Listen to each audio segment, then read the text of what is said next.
biome that I can think of are plains, right? They can be vast, they can be small, they're flat, they're mostly grass, and they're kind of easy to work with. So we'll start with this. I'll select and open it. I'm going to choose that top shape, make sure it goes up a layer, and then I'm going to go ahead and select for a texture. I'm going to use, for a stroke, I'm going to use a specific type of stamp. I'm going to go into fantasy battle maps. And we don't actually have this kind of grass texture in Fantasy World, though I wish we did. And if you just type in grass, you'll notice there's this nice grass texture right here. It looks like we might need to flip it. So let's flip it facing the other way. You can see now that the grass is facing outward, and you have some nice effects going outward. We're going to change the fill color from a color to a texture. And we're going to go back to Fantasy World. And we can kind of choose which kind of texture that we want to use for it. And what I do is I'll just kind of pick one that I want to represent a plains.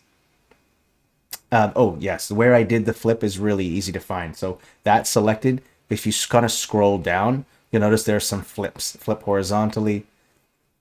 Right there. Oh, actually, it's this one right here. I'm sorry. It's flip stroke. This is flipping the whole group itself. Sorry about that. Up here, stroke stamp. There's the stroke catalog right here.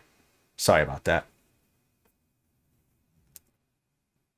No, one hex would not be an entire continent. You're going to make a continent out of various hexes. Okay, so let's go ahead and choose a texture that we want. I'm going to go with this one for now because it kind of goes well with the overall grass texture there, or the grass stroke. And then you can change the scale as well. So what I would recommend is not making it so small to where you can actually see the repetitive objects in it, but also don't make it so large to where it looks like it kind of gets blurred because you're scaled in so much. So I generally try to make the scale smaller, but not so small to where there's a repetition in the texture. That's kind of helpful. And then I want to choose some kind of texture for the fill of these colors here. So what I might want to do is choose maybe just a basic kind of dirt color for that. And again, I might want to change it up to where I want to have this one be a little bit darker. So I bring the brightness down. And now you have one lighter part, and this equals this some nice... And you don't have to be straight lines either, by the way. You could go in with the brush and make these lines a little bit more curvy if you wanted to. It depends on what kind of aesthetic that you're going for. The other thing that I might want to do is I want to make sure that the grass isn't too large, so I can bring the stroke down a little bit to make sure that it fits more to the continent size.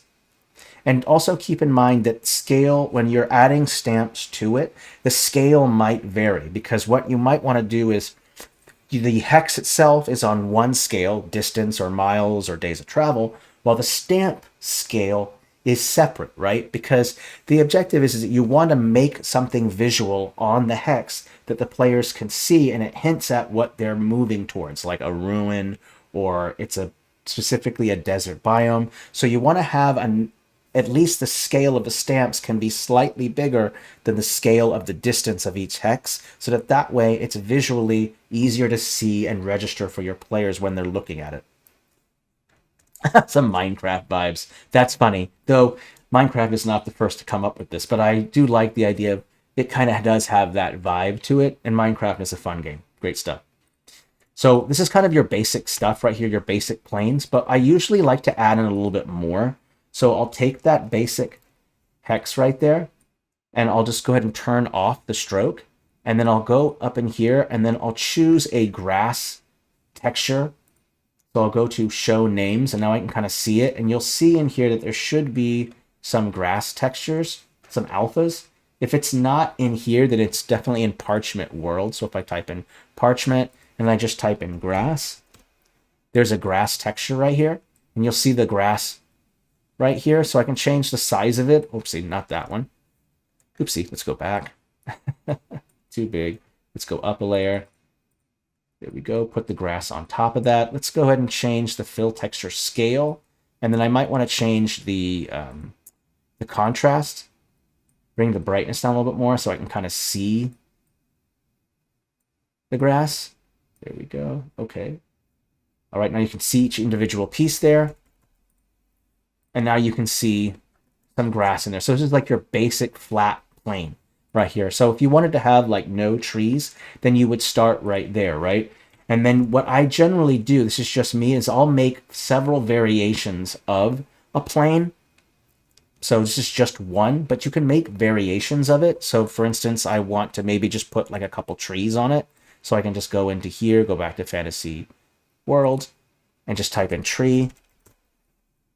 And this is where you start setting the scale for your stamps. So what I do is the very first stamp that you place down is going to say a lot about scale. Now, there are some exceptions to that rule. For instance, mountain ranges, because when you pit a mountain to a tree, the scale is so incredibly crazy that you probably wouldn't even be able to see an individual tree.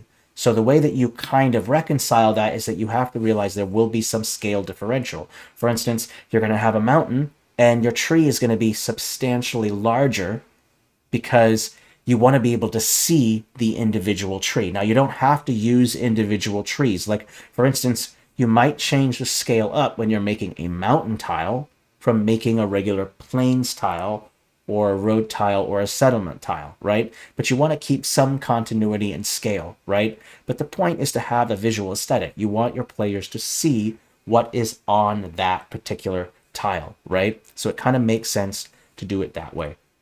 And again, I usually make multiple variations. So when I make one tile, like this plains tile, I'll make another one, copy and paste it. And I'll usually make them side by side, a row. And that way I have several variations of it that I can kind of work with. And this gives you less work, right? Now you don't have to make a whole new plains tile again and then add some stuff to it, and then another plains tile, and then add some stuff to it, right? So making in this template, you can make multiple.